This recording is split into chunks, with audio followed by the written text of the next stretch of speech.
잠실 5단지가 이제 롯데타워 대각선 맞은편인데 최근에 뭐 50층, 60층 허용을 한다 만다 하는데 그 지금 재건축 아파트들이 부지가 대지 지분을 평당 대략 한 예, 저는 104기 D팀의 발표를 맡게 된 손득수라고 합니다. 저희는 D팀에서는 강남구 삼성동 그 부동산 중개업의 기회와 분석이라는 주제로 자료를 준비했습니다. 예, 그럼 시작하겠습니다. 삼성동 부동산 중개업 기회 분석을 한 이유는 저희 D팀의 조원 중 한 분이 삼성동에 이제 창업을 한번 계획을 해보고 계신 분이 계셔서 요 주제로 삼아서 발표를 준비했습니다. 먼저 자료 발표 순서는 팀원 소개, 그리고 강남구의 현황, 그리고 삼성동의 지역 현황, 중개업의 기회 분석, 그리고 결론, 요 순서로 하겠습니다. 강남구 현황 먼저 말씀을 드리겠습니다. 총 면적은 33만 9천 제곱미터, 서울 전체의 6.5%에 해당하고요. 대지는 16,000 제곱미터니까 전체 면적의 절반이 조금 안 되는 41%. 그러니까 대지 면적이 좀 많은 편입니다. 의외로 평지가 많은 편이고 22개의 행정동과 14개의 법정동을 가지고 있습니다. 인구는 강남구가 54만 명인데 서울 시내 전체 자치구 중 3위. 생각보다 자료를 보니까 저희 강남구가 인구가 적지 않은 것 같습니다.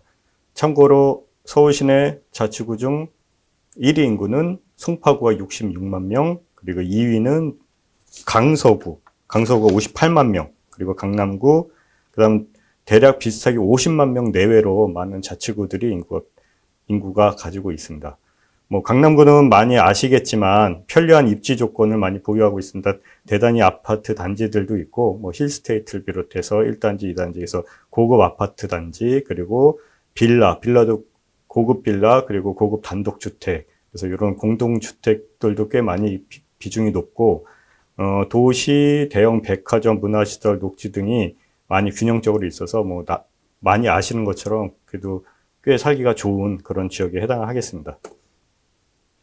강남구의 개발 호재는 많이들 뉴스에 나왔지만 제일 먼저 영동대로 쪽에 광역복합환승센터가 지금 계획하고 지금 지구단위 계획 통과해서 진행 중에 있고, 그리고 수도권 사람들이 많이 기대하고 있는 GTX 광역급행철도가 삼성동을 중심으로 많이 종단 횡단을 하고 있습니다. 그리고 현대자동차에서 글로벌 비즈니스 센터를 지금 건립을 계획을 준비를 하고 일부 들어가는데 요거는 뒷부분에 나오겠지만 100층 이상 건립을 하기로 했다가 최근에는 이제 층수를 낮춰서 쌍둥이 빌딩을 짓겠다는데 이게 아직 허가가 확정된 건 아닌 걸로 알고 있습니다.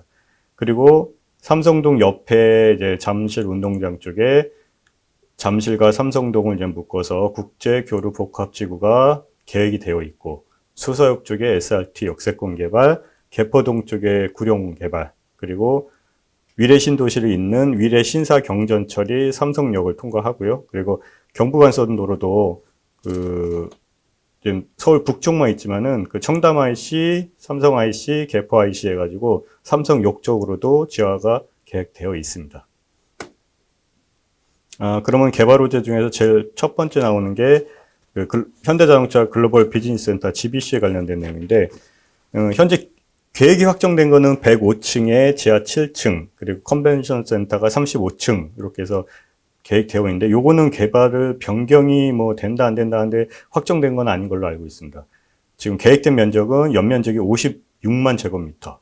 이 면적이 어느 정도 되나 감이 안 잡혀서 자료를 조사해 보니까, 63 빌딩이 한 16만 제곱미터 정도 되더라고요. 그러니까 거기에 한 2배 반 정도 되는 굉장히 큰 면적이고, 대각선 쪽에 롯데타워가 32만 제곱미터니까 거기도 롯데타워 100층 넘는 건물이 거의 2배 가까운, 2배 정도는 조금 안 되겠네요. 그 정도 연면적과 굉장히 큰 빌딩과 컨벤션 센터로 이렇게 지금 건립이 예정되어 있습니다.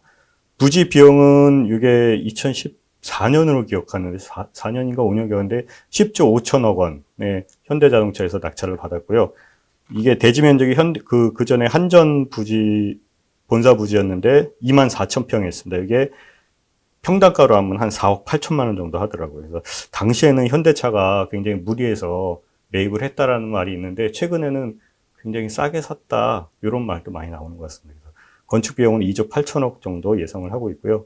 그래서 이 땅값을 제가 한번 조사를 해봤는데 이 정도 좀 비싼 땅이 최근에 거래된 게 뭐가 있나 자료에 놨나 좀 조사를 해보니까 강남역 앞에 뉴욕제과 빌딩이 2019년에 200평 정도 되는 건데 물론 평수가 굉장히 작지만 한 6억 8천만 원 정도의 평당가 거래가 되었더라고요. 그 다음에 그 위에 한 150m 위에 가면은 가수 비로 유명한 김태희 부부가 빌딩을 150평 정도 되는 빌딩을 매입했는데 한 920억 원 정도. 평당가라면 6억 3천만 원 정도.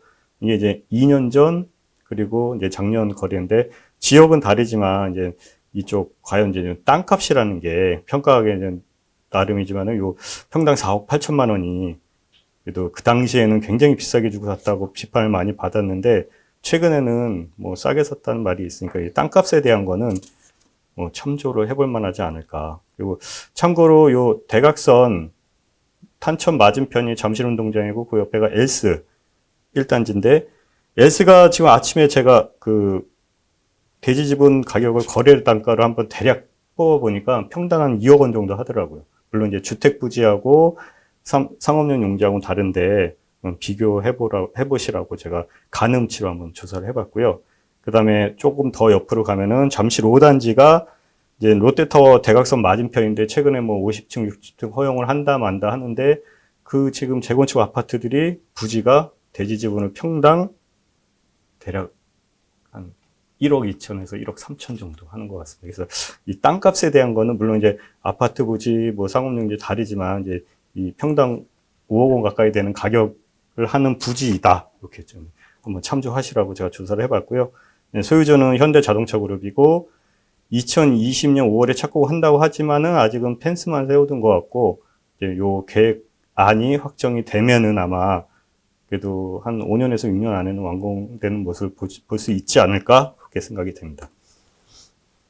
그리고 두 번째는 이제 복합 환승센터 영동대로 밑에 이제 지하가 저희가 층수도 잘 헤아릴 수 없을 정도로 굉장히 복잡한데 지상에는 광장으로 영동대로를 광장으로 만들고 그 다음에 이제 버스 정류장, 택시 정거장을 지하에 놓고 밑에는 뭐 공공상업시설을 놓고 통합 대하실을 놓고 GTX A 노선, C 노선의 승강장 그리고 그 밑으로 위례 신사선이 굉장히 입체적이고 그 편리하게 만드는 이제까지 보지 못한 복합 환승센터가 현재 이제 진행이 되고 있습니다. 지금 2014년부터 발표해서 지구단위의 결정, 2018년에 지하공간 복합개발 설계가 착수됐고 이제 작년에 이제 공사 시공업체 이제 입찰까지 했으니까 요거는 아마 시간의 문제지 한 5, 6년 안에 저희가 직접 볼 수 있지 않을까 그렇게 기대를 해보고 있습니다. 그래서 삼성동에 복합 환승센터를 봤고요.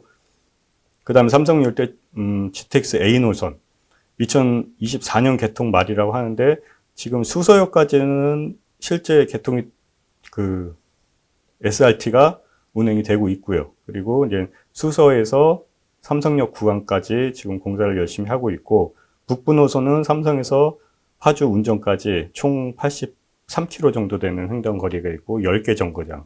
그럼 이제 북쪽에 운정, 파주, 고양시 일대 그 인구들하고 남쪽에 성남, 용인, 화성 그리고 일부 이제 수원 쪽도 포함이 되니까 이 성남, 수원, 용인, 동탄, 화성까지라면 인구가 대략 한 광역 인구는 400만인데 이 라인 쪽으로만 해도 350만 명은 되지 않을까 300만 명 정도 그리고 이제 강남권역 북쪽에 파주가 인구가 40에서 50만 명 고양시가 100만 명이니까 이 라인 안쪽으로 경기도 인구만 한 500만 명 그리고 이 안쪽에 서울 인구들 하면은 이 GTX A 노선은 개통이 되면은 굉장히 좀 파격적으로 그 교통에 대한 이용하는 그 실질 사람들한테 혁명적인 어떤 그런 효과를 발휘하지 않을까 그렇게 예상을 해봅니다. 다음은 이제 구체적으로 삼성동의 지역 현황인데 삼성동이 인구가 그렇게 많지는 않습니다. 삼성 1동이 대략 13,000명, 2동이 3만 명에서 총 43,000명인데 인구의 변화 증감수를 보면은 2020년부터 소폭으로 감소가 되고 있습니다. 그래서 삼성동의 인구가 증가되기보다는 이제 삼성동 쪽은 이제 유동인구 쪽으로 관심을 기울이고 이제 중개업이나 이런 개업을 준비를 해야 되지 않을까 그렇게 예상을 하고 있습니다. 마지막으로 생활환경 쪽인데 뭐 이 부분은 다들 아시겠지만 코엑스나 현대백화점이나 법학환승센터 영동대로 쪽에 이제 향후 이제 광역교통의 핵심이 될 예정이고 이제 현대자동차 글로벌 비즈니스센터까지 그 완공이 되면은 굉장히 이제까지와 다른 훨씬 더 편리하고 상업시설도 많이 들어오는 그런 편리한 생활환경으로 바뀔 수 있을 것 같습니다. 교육환경은 고등학교는 삼성동에 경기고와 영동고가 있는데 그 우수한 학교들이고요. 그리고 고등학교 쪽은 어차피 8학군 광역학군이기 때문에 꼭 삼성동에 거주 이 학교들 아니더라도 대치동이나 개포동 쪽에 굉장히 좋은 학교들을 배정받을 수 있고요. 뭐 바로 블럭 맞은편 쪽 밑에 쪽에 이제 대치동 학원가가 있기 때문에 교육 환경은 뭐 굉장히 좋은 지역에 해당이 됩니다. 이제 오늘 주제의 가장 핵심적인 요인으로 들어가 보겠는데 중개업의 기회 분석이다 해서 먼저 삼성동 쪽에 중개사무소 수를 2019년 4분기부터 이제 작년 4분기까지 조사를 해보니까 전체 점포수가 1동은 140개에서 134개로 그리고 삼성 이동 쪽은 251개에서 233개로 오히려 한 2019년 대비해서 8.7% 감소가 됐습니다. 이제 폐업을 하신 것 같고 1동, 2동 모두 전반적으로 감소 추세에 있다. 그러니까 개업보다 오히려 사무소가 줄어들고 있다. 이런 부분이 좀 특이한 것 같고요. 요 이제 우리 마을 가게 상권 서비스 분석을 보면은 삼성 1동, 삼성 2동 마찬가지로 5년 생존율이 40%가 채 되지, 40% 정도, 50% 초반 정도 되는데 창업 위험도는 위험이나 고위험에 해당하는 굉장히 창업하기 어려운 그리고 5년 생존율도 대략 4년에서 3.8년이니까 4년 정도 내외로 굉장히 폐업도 많이 되는 그런 지역에 해당이 되고 있습니다. 그래서 삼성동의 전통적인 공인중개사 사무소로는 창업은 쉽지 않지 않나 그런 예상을 해봅니다. 그리고 저희가 배웠던 그 마케팅 온라인 키워드 분석을 저희가 해봤는데 삼성동으로 키워드 분석을 조합을 해서 찾아보니 뭐 일반적으로 상위 링크는 이제 대표적인 뭐 삼성동 아이파크나 아파트들 그리고 오피스텔 청약 분양하는 오피스텔들 이런 것들이 주를 이루고 있고 네, 특이한 게 강남 쉐어하우스 이런 것들이 월 평균 클릭수가 눈에 띄게 조금 보이는 부분이 특이하고 아파트 중심으로 많이 상위는 발생하지만은 클릭수는 높지 않고 오피스텔이 많이 보이고 있습니다. 이런 게 이제 삼성동 측의 좀 특이한 키워드 분석이라고 볼 수 있겠습니다. 그 다음에 이제 네이버 검색 결과도 저희가 조사를 해봤습니다. 그랬더니 첫 번째 삼성동 오피스텔 키워드 분석을 했을 때 첫 번째 보이는 게 하이엔드 오피스텔 이제 분양이고요. 뒷부분도 분양하는 그 청담동 쪽의 오피스텔에서 쭉 보면 삼성동 오피스텔로 분석을 하면은 검색 그 광고에는 분양 업체들이 중심을 이루고 있습니다. 그리고 삼성동 아파트로 분석했을 때도 고급 아파트이고 일부 이제 공인중개에서 나오긴 하는데 역시 이제 고급 아파트들 분양들 이런 것들이 분양 광고가 중심을 이루고 있고 이제 특이하게 아까 앞부분에 나왔던 그 키워드 분석의 쉐어하우스 보면은 이런 이제 쉐어하우스를 운영하는 업체, 단기 임대 구하는 업체 이런 광고들이 나오고 있다. 그래서 그 삼성동 쪽에는 쉐어하우스 수요나 그 부분을 찾는 수요 그리고 실제 영업을 하는 마케팅 수요가 꽤 있다. 이런 거가 이제 검색 엔진 쪽으로 노출이 되고 있고요. 마지막에 이제 저희가 유튜브 쪽을 분석을 해봤더니 삼성동 부동산이라는 그 키워드로 유튜브 검색을 조사해봤습니다. 그랬더니 이제 중개사 사무소도 일부 있는데 한 반 이상은 대부분 글로벌 비즈니스 개발이나 영동대로 개발 쪽 아니면 이제 하이엔드 오피스텔 광고 그리고 이제 그 오피스텔 분양하는 광고 업체들 그 지역 발전이나 오피스텔 분양 광고 중심으로 삼성동 쪽에 유튜버들이 많이 활동하고 있는 보이고 있습니다. 그래서 이제 벌써 끝나면 안 되는데 짧게 벌써 마무리가 되겠네요. 마지막 결론을 저희가 그 네이버 검색 광고와 블로그와 유튜브 그리고 삼성동에 대한 그 데이터를 종합해서 결론을 내보니까 인구는 소폭으로 감소되고 있지만은 인구 증가 감소보다는 유입, 유출, 유동인구 쪽으로 좀 타겟을 맞춰야 되지 않나 생각은 들고 삼성동의 키워드 분석을 해보니까 오피스텔하고 쉐어하우스 상위 검색률이 보이는 게 좀 특이하다. 그리고 젊은 층이 많은 유출입 인구가 있는 유동 인구가 많은 그런 지역이다. 이렇게 저희가 분석이 되고 있고 만약에 그 중개업을 개업을 한다면은 그 전통적인 부동산 그 생존율이 낮은 그런 지역을 감안했을 때 젊은 층 타겟의 소형 원룸이나 오피스텔의 임대차 시장을 그 맞춰서 그러면 개업을 타겟을 하는 게 어떨까라는 생각이 들었고요. 이제 네이버 검색 광고 봤으면은 대부분 이제 뭐 오피스텔 분양 업체들 이런 그 비싼 비용을 내고 분양 업체들하고 경쟁을 하느니 네이버 검색 효과가 글쎄 크지는 않을 것 같다 그런 생각은 들고 블로그나 유튜브들도 아직 중개업을 하시는 분들의 비중보다는 분양업체 광고나 이제 그 지역 분석에 대한 어떤 유튜버들이 많기 때문에 블로그 유튜브에 좀 집중을 해봐서 젊은 층을 타겟을 하는 게 어떨까 이런 생각을 해봤습니다. 그리고 그 유입, 유출 인구의 어떤 유동 인구를 봤을 때 원룸이나 소형 오피스텔의 임대차 중심으로 영업을 한번 개업을 준비해 보는 게 어떨까라는 생각이 들고 그래서 전통적인 이제 1층의 전통적인 형태의 어떤 중개업소보다는 그 좀 비용을 줄여서 저비용으로 오피스나 2층 이상의 어떤 그 저비용 구조로 들어서 온라인 마케팅 중심의 그 젊은 층 대상으로 임대차 중심의 그 중개업을 해보는 건 어떨까 이런 생각을 해봤습니다.